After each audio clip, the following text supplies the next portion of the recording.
Hi, I'm Roy. This is my channel, Roy Reads Anything, where seems to be me talking about old books that are strange, interesting, or just weird. And I started doing all of this with a little project where I bought a set of old hardbacks from eBay, finding that there was this thing where people buy books for decoration. So you can buy them by colour, you can buy them by length. Um, so I bought a yard long shelf of random old books, but with the sort of twist that I would actually read them. And that's the whole reason I started this channel, was I wanted to do some way to sort of report on doing that. And then I got sort of it fractally split out into lots of other things, which is good. But I have still been doing that. A couple of those I've looked at are the red ones. So around about Christmas, one of the books I pulled down from the yard of old junk books was the Oxford Book of Carols, which I meant to talk about round about Christmas time but forgot because Christmas got kind of Christmasified. But yes, the Oxford Book of Carols. This was once owned by MC Treadwell in December 1946, and you can see why this would end up in a kind of, the surplus supply of old hardbacks that nobody's that interested in would include a carol book because there's millions of them and there are newer ones. Now, personally, I'll happily listen to a carol, but I can't sing. It's probably one of the main things that stops me going to church is the fact that singing is an activity. There's lots of other things I can't do that they don't make you do in churches, luckily, but hula hoops or driving. But God doesn't want to hear me trying to sing, nor do other people. But what it does have is an interesting introduction, which is the history of carols, and so I read that. It is interesting how they came along, how the idea of having sort of, as it were, lightweight, enjoyable songs was like a new thing. Obviously, there was the sort of more puritanical time, and they didn't want that. So yeah, that was interesting. And the fate of this book that I've inherited from MC Treadwell is we're going to keep it because who knows when we might want to know the lyrics to um, Shakespeare's Carol, for instance, or um, it says Quem Pastoris. So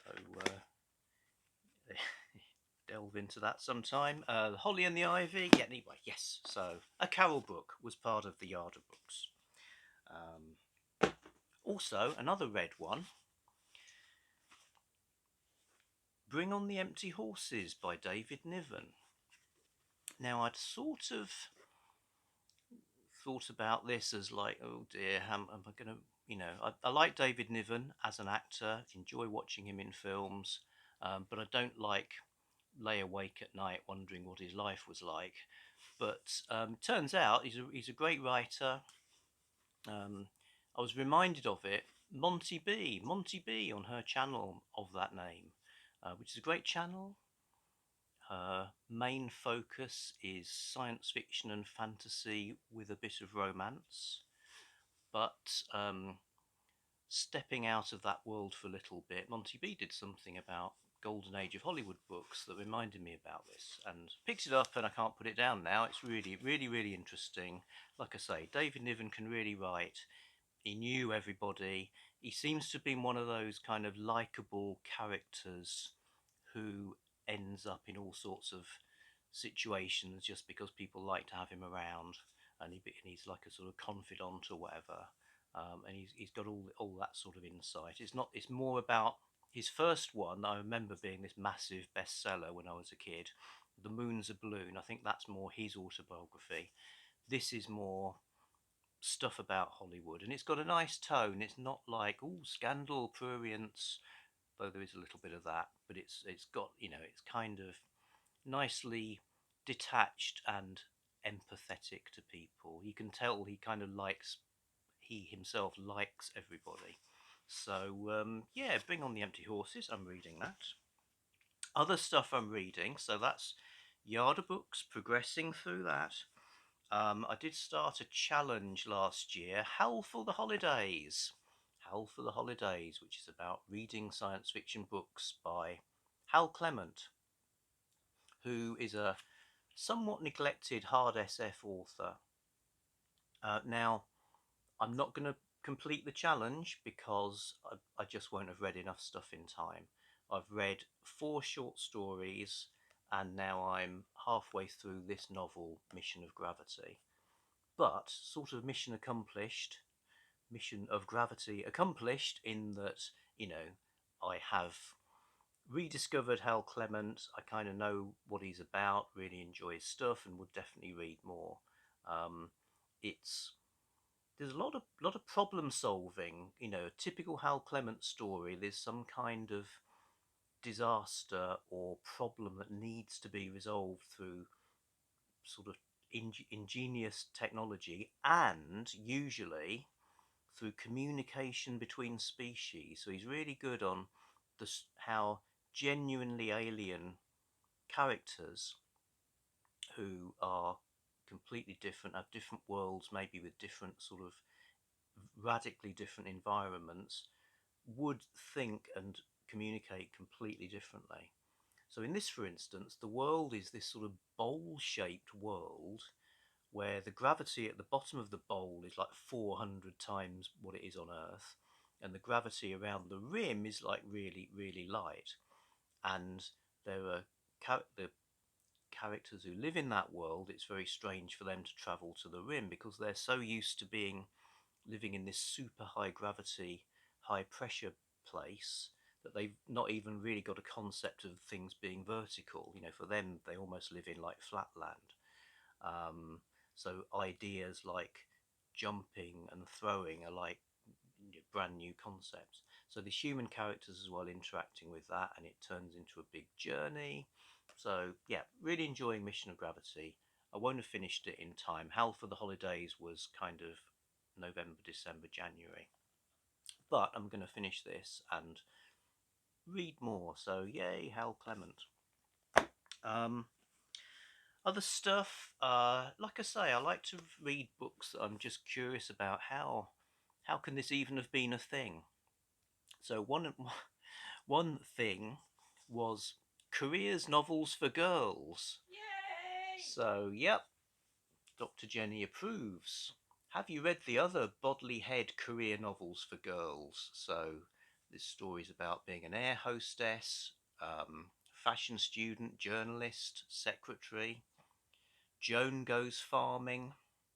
Molly Hilton, library assistant. Molly qualifies as a librarian. Yay! So there's this progression. Valerie. Valerie, the name which any song with the name Valerie is going to be good, as mentioned in another video. Valerie, fashion model. Elizabeth, young policewoman. Get the idea? So, yes, sort of interesting, really, that they're, you know, these were published in the mid 50s, by the way. This is a second edition that came out in 1961 with this fabulous cover. It's about young women having careers. On the plus, speaking on behalf of the patriarchy, this is great because they're careers, right? Then it's not just about romance and getting married. On the other hand, they're all kind of at a certain level, or often a sort of entry level. So it's careers, but let's not get carried away. And you actually see that in an extra thing they've put in. Kate in advertising. Television has gained enormously in importance as an advertising medium. Some advertising agencies now have a separate TV department. In others, the copywriters on the account are responsible for both print and television advertising. Okay, interesting. At the present time, although there are openings for women in many television departments, few women have achieved a key position as producer or director, and it would seem that the copy department can still offer a more interesting and worthwhile career. So, yep, keep it real, keep it real.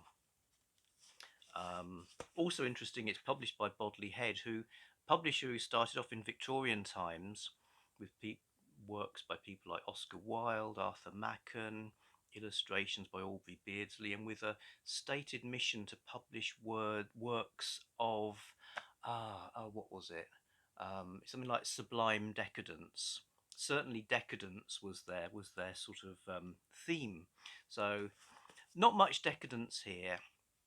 Kate goes to work in an advertising agency after like the easiest job interview you can ever imagine occurring to anybody, and works on accounts, and it gives a pretty good insight into advertising as it was then, when it was all about space in magazines and airtime on the radio and making the most of it with sort of creative ideas. And she even does some market research, going out and talking to housewives about their what they do on wash day, and their views about lather. Um, Not much jeopardy. You can kind of tell it's a career novel. It's not going to be. And her career failed, and she ended up in abject despair. Um, there's like a little hint of romance, but it's not really about that. There's a bit of rivalry with one of the other women in the copy department, which is a great place for women to work in advertising. Um, and that doesn't really go anywhere either, but sort of does what it says. It gives you a sense of what the career's about, and the kind of things that are difficult about it, and how you might feel going into that world for the first time. There's a few bits where with modern eyes you think, what's going to happen here? Like when some creepy old guy takes her out to lunch, but it's just a creepy old guy taking her out to lunch, because it's the 50s in advertising. So enjoyed that, and I've still got the one about teaching to read as well. Um, Meanwhile, little project of the year, got this gigantic Ulysses book that was a present from Dr. Jenny. So I've read a few chapters of that. So this is it's James Joyce's text with loads of DVD extras, kind of giving you context so you can understand it. It isn't like a portable book to shove in the back pocket of your jeans exactly. So I do sometimes use this paperback that I've got. So this is like in Star Trek Next Generation, when the saucer section separates. This is the separated section that I've been reading, and I've read I think 4 chapters. So I'm not going to go on about James Joyce. Billions of words have been expended on him, but it takes the story of the Odyssey and kind of reproduces it in Dublin of 1904. That's the thing that's happening. Section 4 is Calypso, so that's where the nymph Calypso